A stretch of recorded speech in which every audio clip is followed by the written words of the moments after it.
Do I want movies for seconds? Movies for minutes? Movies for hours? No, I want movies for days. Hi, this is Ryan Wilson, host of You Can Eat That Crust podcast. And when I want to go to a deep dive into a movie, I go to Movies for Days with your host, Professor Newman, laying down those ultra fantastic movies, those deep dives, and the best damn Nicolas Cage impression I have ever heard. So join Newman and his cast of rotating hosts as they bring you Movies for Days, another podcast brought to you by the You Run Podcast Network. Welcome to the podcast. There was this guy in front of us at one point, and Sean's like, this guy is a robot. That's Hootie and the Blowfish, motherfucker. Oh, talk about a dream I had. Yeah, so that was me in the corner.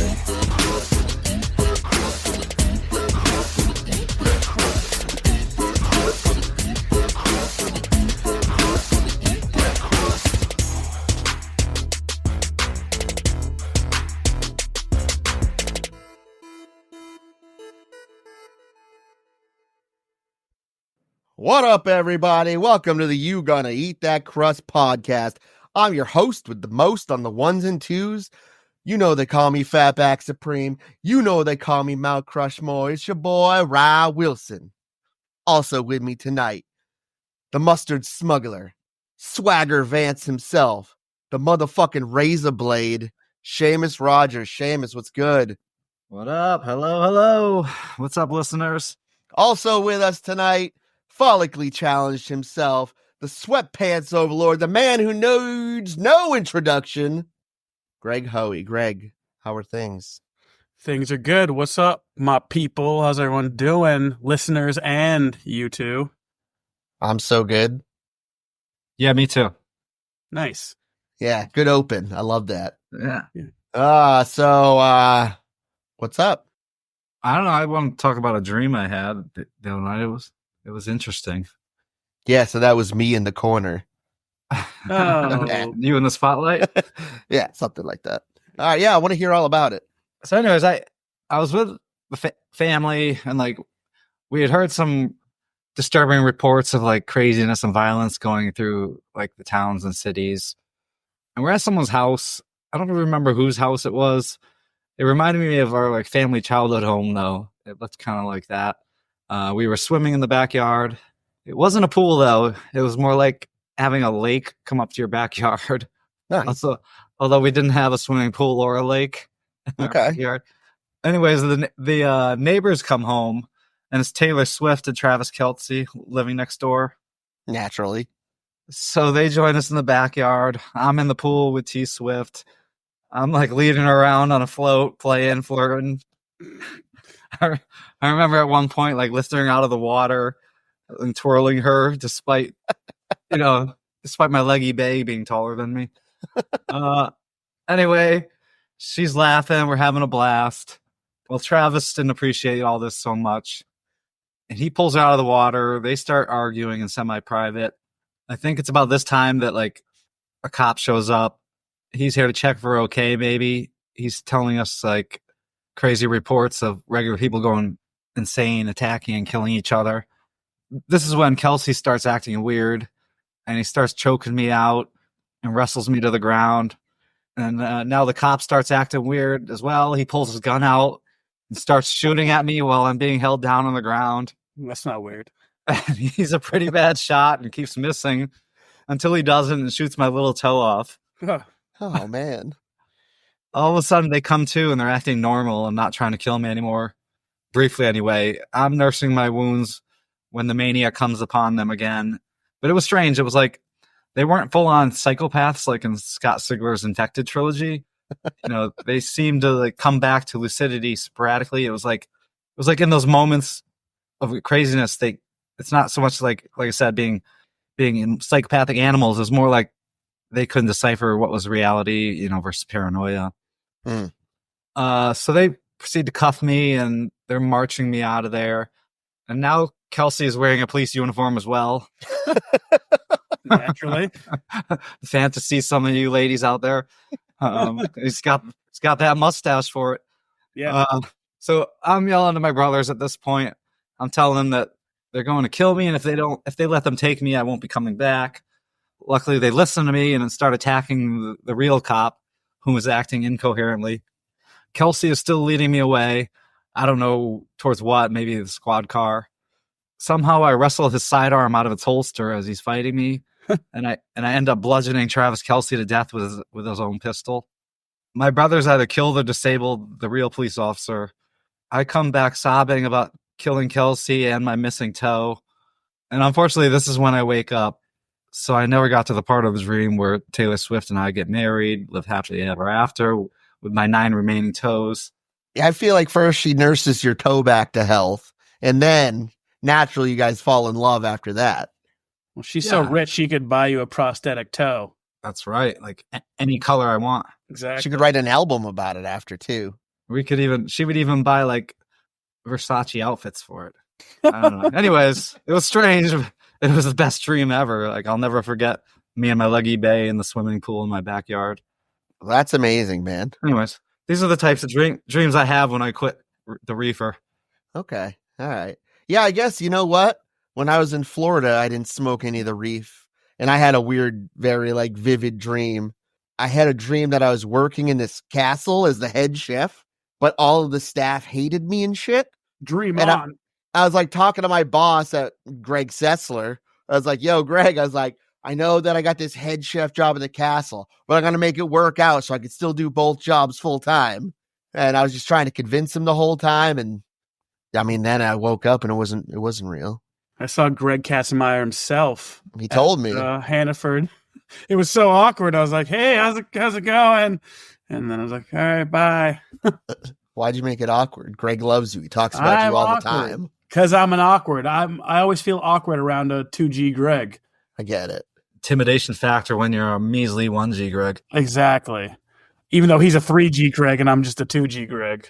I'm just a Gregory. Well, why don't you explain the semantics of it then? I'm a Gregory living in a Greg world, you know? Anyways, yeah, I seem to have much more vivid dreams when I'm not smoking the cannabis. It's been over a month. Good for me. I'm really happy for you. We still going to get that sponsor? And Greg. No, you guys suck. Everyone in the podcast quits it? No, you guys suck. I'll take a reefer sponsor. I was trimming. No, there's no. I was trimming weed all day. You taking it? I'm talking about they're gonna be like, oh, we don't want you anymore. Oh, of course they want us. I know all about the terpenes. Shut up, please. Don't get started. Speaking of terpenes, weren't you guys at a Dirty Heads concert the other night? How was that? It was awesome. All kinds of terps up in there. Yeah. Inadvertently got high. Yeah, I was tripping hard on mushrooms and I drank a lot of vodka. Oh, man. There was this guy in front of us at one point, and Sean's like, this guy is a robot, because he was just standing still the whole time. And I told Sheamus, I'm like, I'm never going to go to the bathroom again. I'm like, I'm not going to the bathroom all night. And then 10 minutes later, I was like, hey, man, can you take me to the bathroom? Because Sheamus was my guy, my guide. I was looking out for him. Because we were all tripping. We're like, Sheamus, you got to take care of us. Yeah. And I went to the bathroom. Then I bought us all around. I got back. I'm like, there's no way you're going to get us back there, Sheamus. There's no way you're going to get back to where we were. And then, boom, we're there. I take one sip of my drink, and then I drop my full drink right on the robot. I was tripping, so I was tapping the guys. I'm like, oh, I'm so sorry. I was so embarrassed about it. And then I was also super disappointed because my drink was spilled. So yeah, that was horrible. I would have been mad about that. Sure. It's a double decker. Yeah, it was. And then I think Sheamus came back. My guide came back with another drink. He kept on warning me he's like, dude, look at that fan behind you. Cause it was some Final Destination shit. There was this giant ass fan up top. And he was trying to keep me he's like, just stay in the circle. Stay in the circle. And I just kept on drifting over to the fan. Oh, wow. I'm glad that Sheamus was there to protect you from a cursed fan. That would have been, oh man. For getting lost in the maze. Yes. We would carry on without you just to tell that story, though. You understand? Yeah, so Sheamus brought his Kershaw knife to the show on accident. Yeah, I He do it always like has- every time I go to a show. Like I forget to take my pocket knife, out of my pocket. So I'm like, fuck. So I try and go through, but of course there's metal detectors. Right. And he's like, you got something. I'm like, I pull out my knife and I'm like, God damn it. I won't be seeing this bag. He's like, nah. He's like, Anthony, come over here. He calls the guy over. He's like, take this. He's like, you can get it back after the show. And I'm thinking, okay, I'll never see this again. But went and found Anthony after the show and he had my knife and we took a selfie with him. Yeah. Perfect. My mom was like, I saw your eyes. You looked really drunk. I was like, yeah, I was really drunk. Shit. Well, we're not here to talk about Dirty Heads concerts, guys. They were killer, though. It was a fucking fantastic show. Fantastic. But Sheamus, can you tell us what we're really here to talk about tonight? Well, on this episode of You Gonna Eat That Crust, you boys are taking a memory ride back to the sweet sounds of arguably the best period of music since the forming of bands. It was probably the most eclectic decade to that point in history. There was something everyone could appreciate and still listen to this day. We're going back to those sweet, sweet sounds of the 90s. Sit back while ye old crusty boys talk about some of the quintessential songs of the 90s. That was awesome, Sheamus. I love it always. Great job. Yeah, I'm really excited to talk about this one, guys. So, I don't know. Let's get right into this. Greg, give me one of your picks, please. So I'm going to take a trip back to 1996. Rage Against the Machine, Evil Empire. I'm talking Down Rodeo. Ooh. Nice. I didn't even think of Rage. I was listening to a shit ton of Rage at the time. Yeah, so that's why I was telling Ryan I rewrote my list so many times because obviously everyone's going to be yelling at their radio, their podcast radio, saying like, "Oh, you missed this, you missed that." There's just way too many songs to pick 5 songs. There's so wasn't many great easy. songs. Like I didn't even let it bother me. I didn't even spend that much time, and I'm just like, you know what? I'm just going to pick these. They're not necessarily my favorite, but they're some of the ones that I was totally rocking at the time, and I made some of them I may not even like as much now, but just at the time they were the shit for me. But again, I didn't spend a lot of time on my list. I just picked some good songs. Well, I wrote the list pretty fast. And like I said, I asked, I have 7 listeners who gave us picks as well, too, that we can get to later. And everyone said the same exact thing, like, holy shit, that was really hard to do. It's because there's so many great songs in the 90s. I mean, you can say that about the 2000s, the 80s. Anyway, I had People of the Sun. I grew up with Rage. I love Rage. Down Rodeo is one of my favorite songs by them. The bass line's fantastic. Yeah. The rap's awesome. They're just fucking killer. And, again, I could pick so many, but I went with Rage. Down Rodeo. I mean, for me, growing up, Zach De La Rocha was kind of one of the lyricists that changed my life and showed me how deep you could really go with rap. So many topics that just fucking blew my mind, and talking about police brutality and third world countries and diseases. And it's it opened my eyes big time. That's even as a piece of shit 15-year-old, 17-year-old. Was there any teenage boy that didn't like Rage in the 90s? Right? If he was, we weren't friends with him. It's that teenage angst. You gotta respect it. And he's super underrated as well, too. I mean, he's fucking with Run with the Jewels. So, I mean, come on now. He's fucking hype. Yeah, dude, I've heard him do some KRS-One songs too, dude. He comes hard with it every time. He's still got it. He got it, baby. Definitely still has it. All right. Well, Sheamus, why don't you give me your pick? I'm going to go with 1991, Check the Rhyme by a Tribe Called Quest. Nice. Their debut album, Low End Theory. This was tough because also a couple years later, 93, they came out with Midnight Marauders, which I thought was a better album. It had so many great songs on it. But, Check the Rhyme, really started it all off. I think in this episode, there's really no wrong answer anyway, too, because, again, yeah, you could find so many songs by Rage or so many songs by Tribe that are oh, this could be on it or this could be on it. But, yeah, there's a lot. I want to say a few people that I asked had that song as well. Yeah. I mean, I thought about going with a World Tour or We Can Get Down or, there's just so many. Q-Tip, these are my still man. one of my favorite groups to this day. Yeah, they're one of the best fucking legends. Yeah, absolutely. Fife Dog's the man. R.I.P. Yeah, absolutely, man. That was a tough loss for sure. One of the greatest hip hop groups of all time. I mean, even their album without Fife is awesome. That Yeah, album dude, I just bumped that a couple weeks ago. It's fire. It's a fantastic Also, album. I mean, I wanted to start this list. I mean, obviously, we have to mention "Smells Like Teen Spirit" from Nirvana, '91. You know, it's just started so much, and you know, it's an honorable mention. And we have to give it its dues, even though it was probably one of my least favorite songs on the album. Yeah, you know, it's not even one of my favorites. It's not even one of your good songs for Nirvana, but it just, you know, obviously it started a momentum going for the grunge movement. I've been wearing flannels ever since. Yeah, but do you have one tied around your waist as well? I do. I remember crying when Kurt Cobain died. Same. That's how influential he was back in the day, and still to this day. I mean, what am I even saying? Yeah. I remember carving his name in my arm. I remember looking at that carve every time I see you. I'm pretty sure Larry Dodier did, though. That sounds about right. I knew someone did. That's why I wasn't disputing it. But. Yeah. Stay tuned for our next segment called "That's So Dodier." Or my regrets. They have an episode on regrets. Ooh.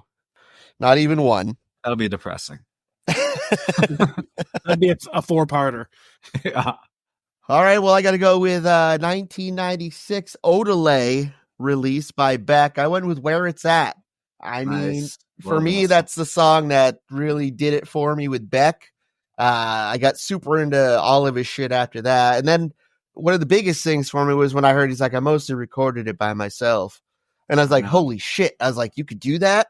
And right after that's when I got into like recording with 4 tracks and shit. And I mean, just the infusion of like hip hop and fucking disco. And I mean, there's nowhere he hasn't really gone at this point. Folk, blues. So talented. Whether you're into his music or not, you know, whether it's your thing, I mean, this guy is crazy talented. Oh, yeah. Mad respect for Beck. Yeah, I mean, he has some of my all-time favorite songs, man.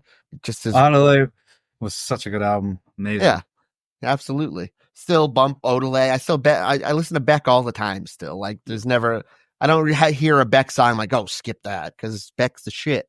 He's weird as fuck, and he's a Scientologist, lifelong silent Scientologist, and I still respect the fuck out of him. He got indoctrinated into it. Yeah. Mutations, very underrated album. Yeah, man. Some great songs on that as well. I mean, he's still writing great albums. Yep. So Beck. All right, Greg, that brings us right back to you. Speak on it, big guy. Going back to 1994, a No Need to Argue album by the Cranberries, and I'm talking Zombie. Nice. I think someone might have this. Yeah, Zombie was one of my favorite songs, and it's one of those songs that I can't really get sick of. It just fucking goes. See, I didn't like it back then. Oh, really? Yeah, I didn't either, but I respect it so much more now. Yeah, now that I'm older, I'm like, great song now, but back then I couldn't stand the Cranberries. Oh, see, I love it. Even Dreams. Her voice is so unique and it's so good. Yeah, R.I.P. She's been gone for a while, but I mean, still, respect. Yeah, I love the Cranberries. That's just a fucking super heavy song, super cool song, and it just, I don't know, just the opening is so fucking sick. I love it. Yeah, and then a bunch of shitty 90s fucking 2000s new metal bands redid it and ruined it, but that's fine. Of course. It always happens. All right, Sheamus, what do you got? I'm piggybacking off of yours because I'm going back as well. I used to sit in my room and just listen to this album when it came out, Mellow Gold. I'm going back before Odelay, which I think Odelay is obviously a better album, but I'm just going back to the roots, and I'm going with Pay No Mind, 1994. Mellow Gold. Song. Nice, hell yeah. Yeah, Mellow Gold is fantastic. This is a very strange album, and again, this is definitely not for everybody. I couldn't get enough of it when I don't even know how old I was, 14, 15, 13. Wait, yes, 94. I guess I can figure that out. 13. Math. In the finger to the rock and roll singer. Yeah, dude. I mean, that song really displays his lyricism, I guess. It just goes all over the place, and there's so many funny and like memorable lines in that song. And I love the downtrodden nature of it as well. Mm-hmm. All right. Mm-hmm. Mm-hmm. Well, this is one that I listen to all the time. And while I don't necessarily love the direction the band went in later on in life and finding out how kind of douchey the singer really is, that's disappointing. But they made a few really great albums, and I'm talking about 1993's Today, released by the Smashing Pumpkins on the Siamese Dream album. Hell yeah. Great song. Today, nowadays, I skip it, but I still, back in the day, this was one of my favorite songs at the time. Sure. Yeah. And I like the way it kind of displays how they can go real soft and real heavy in the same song, Yeah. It starts out real pretty, and then it's got some pretty ugly lyrics later on in it. I don't know how anybody can't like some of the Smashing Pumpkins. Yeah, sure. I was so close to adding mayonnaise. I listen to Mayonnaise today. It's a great album. I did as well. Great album, great song. Yeah, it is a great album. I remember I went to go visit my Uncle Bobby in West Virginia, and he got me that CD for Christmas. And one of the songs is called Golden Fuck. Yeah. He's like, Golden Fuck? He's like, oh, I can't even get a bronze fuck these days. Hey. Gotta love uncles. I was listening to my Walkman at the time. I was like, what are you listening to? And I was like, oh, it's Naughty by Nature. And he's like, who's that? I was like, oh, they're a rap group. He's like, oh, you like rap? He's like, I got a rap. He goes, rap? A rap is crap. Huh? You like that? Huh? I was like, yeah. Your uncle sounds like a character. Yeah, he was rich. So, I mean, I guess, whatever. He needs to work on his rap skills. He's dead. He didn't. Well, rest in peace, Uncle. He didn't like rap. No, I think he got that entombed on his grave, though. It's etched into his grave. That those bars. He took it to the grave. He's like, I stand behind this. That goes hard. Hard in the paint. Last time I went hard in the paint, I was banned from Sherwin-Williams. Oh, come on now. All right, Greg, right back to you. What do you got? 1993, Pablo Honey, Creep by Radiohead. Another song that I loved, but now I would skip it. I can't. I have a few songs that are like hit songs that I don't skip that I still love, and Creep is one of them. I love the way that song rips. Yeah, but it's just, even to this day, it's like overplayed. It doesn't matter. I just said that. I have a few songs that are overplayed that I can still listen to. Like Santeria is one of those songs. Yeah, Creep's one of those songs. Santeria. I just hear the songs that are overplayed. Like I can't listen to What I Got, but I can listen to Santeria. It was between Creep and Paranoid Android. Paranoid Android is probably the better song, obviously. It's like, goes all over the place. Yeah. But Creep just means something to me. I don't know, maybe it's because I'm a creep. I love Paranoid Android. Yeah.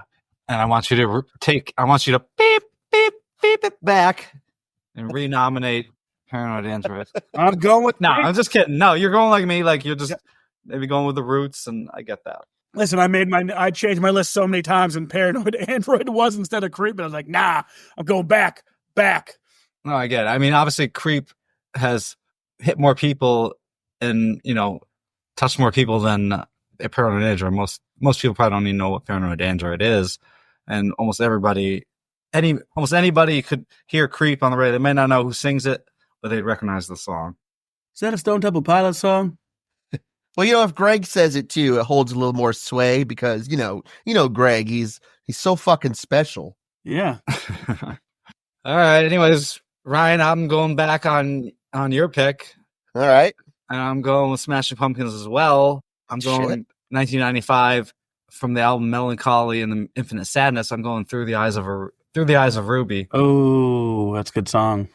I mean, there's so many. This is a double CD, listeners, so there's so many good songs on here. I mean, I could have went with like Bodies or XYU. Bodies is great as well. Zero is good. Tonight, but that's another one that got overplayed. That one is on the list by a listener, 100%. Do you think Melancholy and Infinite Sadness was the first like double album we bought as kids? Don't know that question. Not for me. I had Pink Floyd The Wall. Oh. You're one of those. I wasn't listening to Pink Floyd at this point in my life. Technically, I guess I had Use Your Illusion 1 and 2. Oh, yeah. That doesn't count. That doesn't count because it came out as separate albums. I know. Yeah, I mean, you can't argue with that pick. I mean, We Only Come Out at Night. Also, Lily. I mean, there's so many good songs on these albums. Yeah, that podcast I just recorded with Justin, where I got him into Melancholy and Infinite Sadness, and he wasn't really familiar with that. Well, he should be thanking you. Yeah, one of my picks was Through the Eyes of Ruby. Yeah, that shit's awesome. It's a fantastic song. Nice. I love that for us as a unit. All right, I guess that's back to me then. I got to piggyback off Greg's because I went with 1992's Killing in the Name of. Nice. Released on my birthday, little did I know. The first time I saw Rage Against the Machine was on 120 Minutes with Matt Pinfield.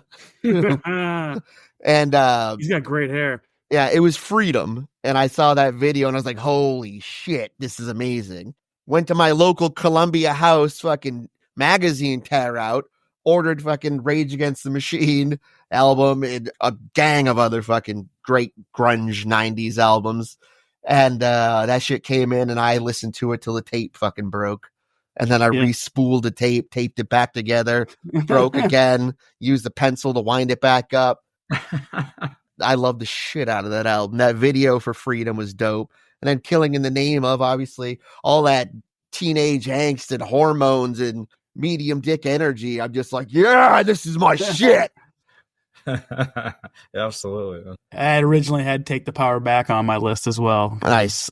That's a dope song, great bass line. But yeah, Killing in the Name of is obviously one of the most iconic songs on that album. And probably one of their best albums. Their best album. Still one song, when you play it, is that one of the ultimate like energy getting the crowd going? That's usually the song we play. We usually end with that song every time, but like we've changed it up a lot lately. But yeah, that's a great closer. People love it. You know, it's a good callback. You know, the fuck you, I won't do what you tell me, and then the crowd says it to you, and it's then a good way to enter your second set, bring the crowd back. Yep, it's a good call. You get the crowd fired up for the last song though as well too. It's like you shake up a bottle, and then they just let them out onto the streets. All right, go destroy everything. Yeah, I'm sure the bar owners appreciate that. Well, as long as it's not in their bar. As long as they're buying for last round. Yeah. All right. Great pick, Ryan. Thank you, Ryan. Fantastic pick. Greg, back to you, motherfucker. 1995. This is top 5 album for me. Blind Melon Soup. I'm talking about their first single, Galaxy. Not a lot of people know it. Love this song. Fantastic song. It fucking rips. It's the opening is favorite songs, but it might be my favorite song by Blind Melon. It probably is my favorite song by Blind Melon. It's definitely my favorite song on this album, but they have so many great, like, emotional and insanely deep songs. This one's just moves. I love it. I love the riff. The guitar riff's so good. They only put out Soup, right? Was that their only album? No, Soup is their second album. Oh, shit. No Rain is their it might even be just Blind Melon, No Title, but it might be No Rain. But the No Rain album is their first one. Thought he was being facetious. Obviously, you're not a Blind Melon fan. No, I'm not a Blind Melon fan. Gotcha. But all I could say is that my life is really lame. Hey, Voice of an Angel. Well, go ahead and listen to Galaxy and tell me you don't love it. Plus, they have Skinned, song by Ed Gein, which is obviously fantastic as well, too. Making rib cages out of coffee tables. Or rib cages into coffee tables. That's ingenuity. Making skin suits. Memory suits. Memory suits. What a galaxy that is. But love that song. Great video, too. Very trippy. R.I.P. If I could bring back anybody, I would bring back Shannon Hoon. So many people I'd rather like. I know. Back. Well, that's what I'm saying. Well, he only had two albums. Sorry.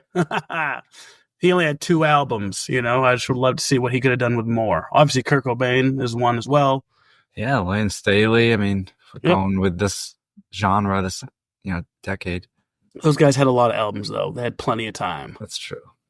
No, they didn't have enough time, but you know what I mean. No, but imagine how their music probably would have evolved. All these artists. I mean, just to see what they would have produced now, or it wouldn't have. Oh yeah, some artists fizzle out and don't lose the inspiration. Sure. 7 Mary 3. Bring back 7 Mary 3, man. You know, they had something to say. I was gonna ask what they sang. Cumbersome. It's my girl. I like that song. Too rich, too wrong, too rock, too right, best man in our head. You better test. Here's come some. All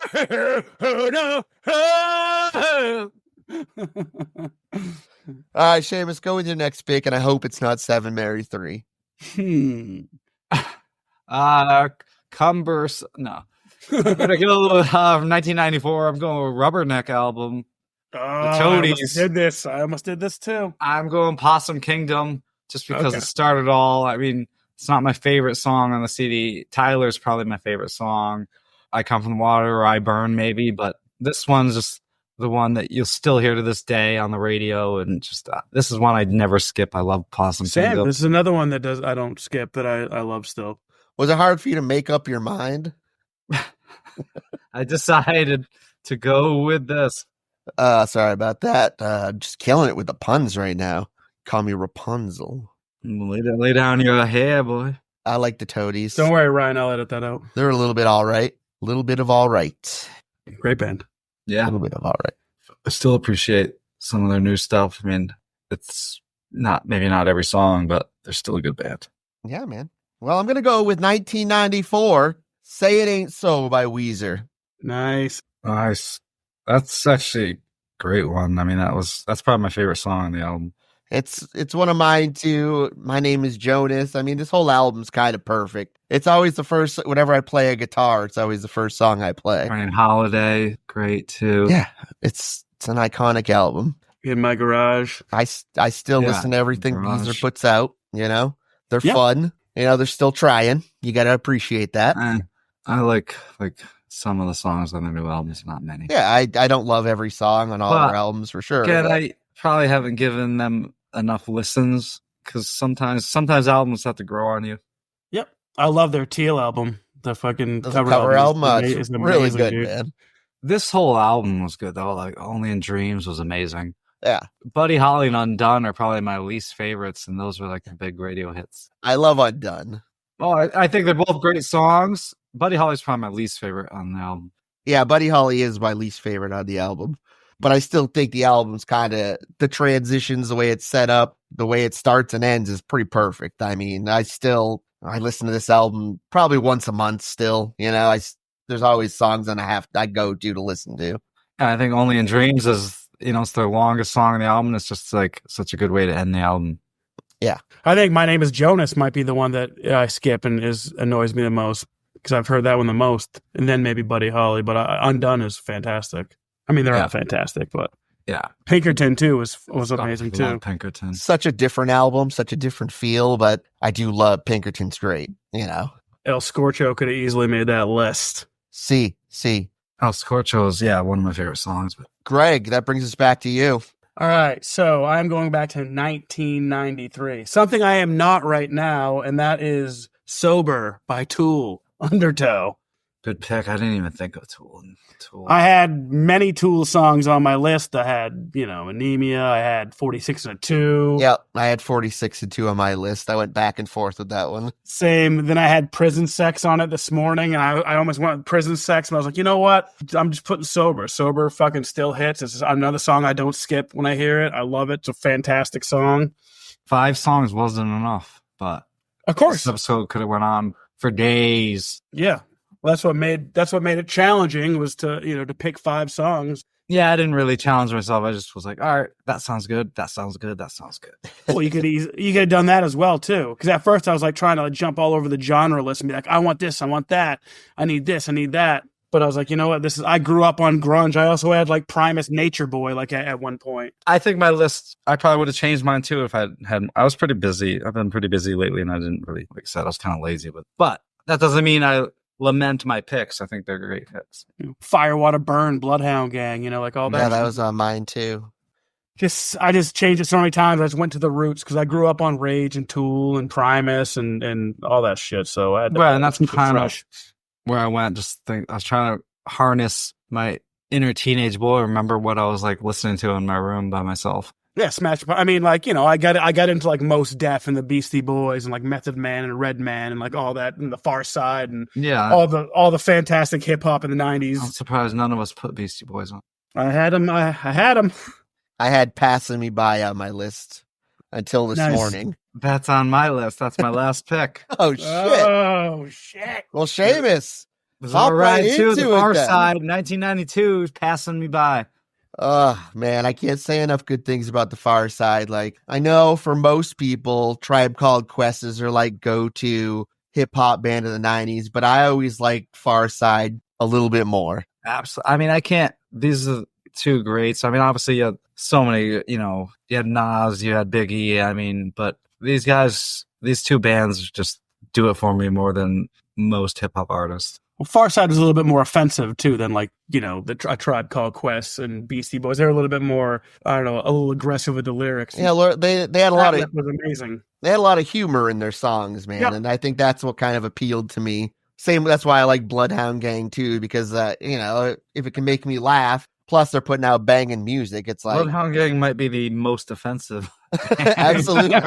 They are the most offensive, probably. Unapologetically. At least in And mainstream. they're coming back. I know they're coming back, and I'm so pumped. Yeah, me too. And then I hear their album, and they'll be like, no, I never liked them at all. No, but I mean, Far Side, just that was 90s hip hop for me mostly. That Bizarre Ride 2, and I'm pretty sure Greg even turned me on to Far Side. Yeah, I remember we went to Plymouth and tried to open up for him with Hippie Crack. We kind of did. Yeah. We did like a pre-party. We're opening adjacent. Yeah. They just played at Wally's, that place we were just playing. Yeah, I know. I-9 opened. Yeah, I-9 opened for him. I just saw a video for it. That place was cool. I had a good pick because we were like, when we checked into the hotel, we couldn't check in yet because it was too early. And they're like, well, let's just go down to the hotel bar and get something to eat. I'm like, no, let's go find a place with the games, because they were watching The Price is Right. It was stupid. Like, NFL wasn't even on at the hotel bar, and they had multiple TVs. Not one NFL game was on. I'm like, let's get out of here. Let's go down, play some pool somewhere, and watch the games. And I pulled up Wally's on the Google Maps, and it was a really cool place. Nice. Yeah, they have great bands at Wally's. Probably the most populated place at that time on the Sunday. Yep, in that area. That bar's always a lot of everything's closed right there at this time of season down there. It's a cool bar. Definitely. So back in the day, Wisecrackers had an opportunity to test out their PA system when Jimma, Hawk's brother, actually was working there running sound, and Zach couldn't do it. But we were offered a show, like an actual show to play there, and like free food and free booze for the night. But we couldn't do it. But that would have been like a foot in the door. Sucks. Yeah, it does suck. You blew it, bro. Now you're not going to get back in. That's right. You blew it. I hope you do. Sure. I hope you do as well. Yeah, maybe I'll come up and see you there. It wouldn't be, I guess, a music list for me if I didn't shout out this band. Pretty fucking obvious that I'm going to go with the Mollusk, 1997. I knew it. Oh, yeah. I was looking for Ween myself. I was like, "Ooh, should I put Ween?" I'm like, I feel disrespectful to do that to Ryan because I wasn't into them until 99, 2000. I feel like we missed like 50 bands. Oh, we absolutely did. But I mean, it wouldn't be a list for me if I didn't have Ween on it. Yep. One of my all-time favorite groups, the most inspirational group to me musically, another like DIY group where they record like their first 3 albums by themselves pretty much. The last band I saw at Hampton Beach Casino, because we saw Dirty Heads there on Sunday, and that was the last band I saw there as Ween. Well, that's amazing. I'm super happy for you guys. Especially since they broke up. You could have came. Whatever. I got to see Ween in the 90s, and I did all that already. Yeah, remember that show with Ian Alley? I'll never forget. Big Harry and yeah. Anyways, this album was it's insane how cohesive this album is. The oceanic themes throughout. I mean, it's just kind of a perfect album for me. There's not a miss on it. And it's a great album. I'm still listening to it 30 years later. So all right. I love dancing on the show tonight. That song's awesome. Yeah, absolutely. So that's my list, boys. And you know what? I'm proud of it. I'm sticking by it. And who knows? Maybe there'll be a part 2 and we can pick some of those bands we missed. Anyways, Greg, I hear you have some listener responses. Oh, wait. When did White Pepper come out? Because I love that album. But that might have been 2001 or 2004, I think. Yeah, I think it just missed the 90s.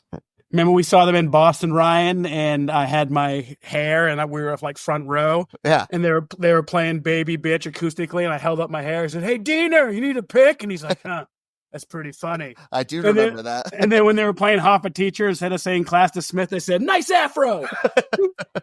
I remember that as well. That was a great show. I remember Josh Eldridge was getting all these bootlegs, and he's like, "Dude, I got this bootleg." And I'd be like, "Oh, that's so wild if it was that show." And it was that show. It was the Avalon show. It's so fucking sick. The energy of that show is insane, man. Dude, they're one of the best bands live ever. They're amazing. They're probably one of the most diverse bands I've ever heard. I think I saw them way back in the day, and I just saw them like, what was it, last year, Greg, when we saw them? Yeah. Yep. Yeah, they were awesome. Yeah. They're still ripping all these years later. There's so many people that don't know them and don't appreciate them. Start with White Pepper or 12 Country Golden Hits. Yeah, I say start as brown as possible. Start at the pod. Just fucking go right into the pod. I mean, I think they might be a hard band to get into it, no matter the album. Like, you really have to give them a chance. Yeah, well, Mollusk did it. That was the first album I heard was Mollusk, and then I fell in love with Pure Guava right after that. So. You know, if you're a radio listener, you're gonna like want to listen to like Ocean Man or something. Well, there's lots of rockin' songs on the Mollusk, so that's a great introduction. Voodoo Lady or something. One of the best bands to see at Halloween. I think I've seen like 2 or 3 Halloween shows, and they were never disappointing. That was when I was the Karate Kid. I remember the shower curtain, man. That was fucking insane. Yeah, I was Papa Zit. You're like, oh, I can't even look at you. That's right. Yeah, you were so gross. I still think of that. I can see you right now. Yeah. All right. So, Greg, I hear that you have some listener responses that you want to get into. Let's do this. All right. So I asked people what their top 5 quintessential 90s songs are, and I get some responses. Justin from Pop Culture Reflections, a You Run podcast member. He's got Sabotage by the Beastie Boys. Nice. Santeria by Sublime. Love it. One of my favorite picks, Free Your Mind by En Vogue. Oh, nice. Bittersweet Symphony by The Verve. Okay, that's a good song. Sad story behind it. Ordinary World, Duran Duran. Yeah, it's a great list. Yep. Speaking of Duran Duran, I just want to say real quick that The Cure just put out an album a couple weeks ago. Nice. Fucking fantastic. Hell yeah. My rock album of the year right now. So really? Yeah, man, it's really fucking good. And I'm not even like a huge Cure fan. I just saw the album on Spotify. I'm like, no shit. What is the Cure up to these days? And they fucking tore that shit up. Nice. I've never been a Cure fan. I know that a lot of people like them, family and friends. Maybe I just never gave them the chance. Yeah, I love The Cure. I love the song on the Crow soundtrack and other stuff. But I'll check out that new album. Another fellow You Run podcaster, Dewey Podmonster. Yay! We got Against the Grain by Bad Religion. Ooh, good pick. Old Friend by Rancid. Love Rancid. Yeah, Rancid's great. I hate Rancid. SOS, The Suicide Machines. Great ska group. All Out of Angst, No Effects. Love fucking No Effects, man. Bend Over, I'll Drive by the Cramps. I'm more of a DOS Effects person. DOS Effects is not good. Great picks there, Dr. Dew. So Michelle checks in with Sure Shot by the Beastie Boys. Great picks. Excellent. Award Tour. Yeah. Tribe Called Quest. Another great fucking pick. Was my pick. Yep. Plush, Stone Temple Pilots. Great pick. Wood, Alice in Chains. Nice. Ooh. And Wonderwall by Oasis. I could do without that one. Man, I appreciate it. I do like some Oasis. I'm an Oasis fan. All right. Well, let's just say like here's the perfect 90s hookup, right? You go to Blockbuster, you rent that movie, okay? You're with your shouty, your fly girl back in the 90s. You go over to the cassette player. You put in Wonderwall. That gets the mood going. Then when things get heated up, you're going to go right to Champagne Supernova. And let me tell you. Faster than a cannonball. Then you've touched a boob for your first time. And that was the 90s. In a nutshell. The 90s. So you're saying Oasis is the gateway to sex? Yeah, absolutely. And they're such handsome lads too. You can see why. They're very respectful brothers. Brothers. I mean, they're bigger than Jesus. Brother of the podcast, Mr. Sean Rogers, who discovered the robot at the Dirty Head show. He was on to him the whole time. He's got a Fugazi waiting room. Ah, Nice. Great song. one of my favorite Fugazi songs. Yep. There's a video of this 5-6 female singers doing I saw it. It's awesome. Yeah. They rip it up. We got the Jazz, A Tribe Called Quest. Yeah. Nice. Great Song. pick. Psycho Sexy. Red Hot Chili Peppers. One with either Ryan, it was Ryan, I think, Smashing Pumpkins, Today. Yeah, that was Ryan. And then Temple of the Dog, Hunger Strike. Absolutely. Every time I wear, anytime it's windy out, I put a flannel shirt on and I let it blow behind my back and sing, I'm going hungry. Chris Cornell, the voice of an angel. Yes. Yeah. We He did say honorable mention, Hum Stars, and I was like, no, you can only have 5. But Oh, see, that was on my list. nice. Took that off this morning too, because not a very well-known band. Oh, we were but going that- to make fun of it. No, that first album they put out's fucking, I didn't know if that's their first album. It's the only one I own anyway, but it's a great album. I don't really know the album. I do like that song. Yeah, that's another soft, loud, soft song. Greg minds think alike. Okay. Mr. Follically Challenged himself, Josh Appleby, me drummer. He picked Cream by the Wu-Tang Clan. Nice. He picked Smells Like Teen Spirit by Nirvana. I mean, it's got to be the head of the list. And in some ways, like I said, it might not be your favorite. He picked I Would Do Anything for Oh, shit. Love. You picked Meatloaf? Yeah, buddy. And out of hell too, man. Sometimes I feel sad. Sometimes I look hard. These are the days that never end. Meatloaf, are you in the room with us? Pitched it's Bob. He picked Creep by Radiohead. Mid. And he picked Mr. Jones. I fucking love the Counting Crows. The Counting Crows won't even put that on their quintessential songs of the 90s. That's a good song. It's my favorite color. Yeah, that's a good song. Counting Crows hate themselves. That's another song that I do not skip. Fuck.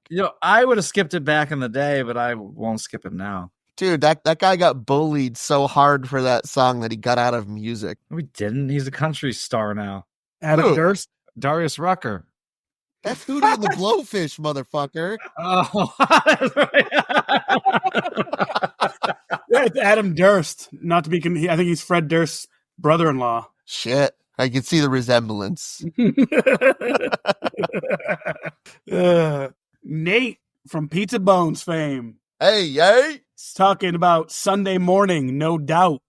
Ooh, it's a good song. Going album. away to college, Blink 182. Not so great. See, I actually got an appreciation for Blink 182. I don't know what either of those songs are. Oh, really? Oh, Sunday Morning's great. I don't like No Doubt, so Oh, no doubt, no doubt. do like some Blink 182, but This one was almost on my list. In Bloom, Nirvana. Yeah, good great pick. song. Great pick. Superman's Dead, Our Lady Peace. Forgot about that one. Yeah. Yeah. I love that song. I love Our Lady Peace. And Bro Him. Oh, by Pennywise. Yeah. Nice. So Nate also said this is what he's a drummer, so these are all like drum heavy songs for him and songs he loved as a drummer. I could definitely see In Bloom, like that's a great drum line. Kate from Down Under. Oi! We got Common People by Pulp. All I right. haven't heard much of Pulp, but I heard they were great. I heard what song is that? Just sing we it got- to me. we got Sirius radio in the car, so I hear that song from time to time. Sing it to me because I don't know what. I'm not gonna fucking no, because then we won't be monetized, bro. What? What, you can't hit it? Sting 13 seconds of it. Just look it up after the show, Sheamus. So What You Want by the Beastie Boys. Nice. Oi. I Want to Be Adored by the Stone Roses. We got another Oasis sighting. Slide Away by Oasis, which is a fantastic, definitely maybe is an amazing album. Yeah, I like that one. And then Beetle Bum by Blur. Oh shit. Woo! They went on to become singer went on to start the famed Gorillas. Yes. So good job on that, you know? Yeah.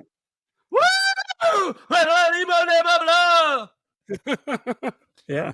And that was the response from the listeners. Thank you so much for everybody who responded. Yeah, thank you. Great picks, Yeah. everyone. And like I said, everybody was basically like, this is really hard. I'm having a hard time doing this. It is. I mean, I'm glad we heard a lot of different ones and, reminded us of some of the ones we missed. Yep. Absolutely. Well, I guess that's that, boys? Hey, boys. That's it. All right. Well, we want to thank you all for listening. Each and every one of you is the beautiful people. The beautiful people. Oh. So, yeah. Thank you. And let's go back and listen to the best decade of music. Let's reminisce. 90s. And thank you all for listening. Yeah, hell yeah. You find us on all things podcast, Spotify, Apple Pod, YouTube. Ryan, what site are you on now? Blue something? You don't know? Yeah, we're on Blue Sky now because Twitter's becoming a hellscape. Okay. It's Blue Sky. It's a social media That's network. social media. There's getting to be too many. How come, we're eating up streaming platforms now? They need to start eating up social media platforms. Well, you can find us on Facebook and Instagram. Give us a follow. Obviously, we rep the You Run Podcast Network. All the awesome podcasts on that network. Check them out. We're going to be in a movie. What's up? We're stars now. Superstars. Miss the train to Mars. We're doing early Patreon episodes now. So if you want to, give us a follow on Anchor and donate a little bit of money to us. Let's just hold on. Wait, let me just. Yeah, so you can follow us on Patreon, at the Crusty Boys. You can eat that crust podcast. There is no more Anchor, Greg. There's no such thing as Anchor. Oh, really? Yeah. Okay. I didn't know this. Yeah, neither did I. I've been advertising for it. So say it again and then edit it out. Okay. You can find us on Anchor. You can find us at the Crusty Boys on Patreon. And if you want to donate to the show and, get some early access episodes, we're dropping episodes usually every Sunday. And we got a lot of fun stuff coming out. Every Sunday morning. Did Mr. Blue Sky eat up Anchor? No, it became Spotify for podcasters. Oh, I've been getting emails from them. Nice. It's probably because you signed in under my account now. Or you have. I don't think I ever signed in under your account. Yes, you did. You looked at the stats. All right. Well, all right. I don't care about stats. All I know is we're the best. Never gonna take it down. All right. So thank you, everyone, for listening. And remember, in Crust, we trust. That might have been the best one ever. What, In the synchronicity? 90s. Yeah. This ends our podcast. Sometimes I feel easy, and sometimes I look hard.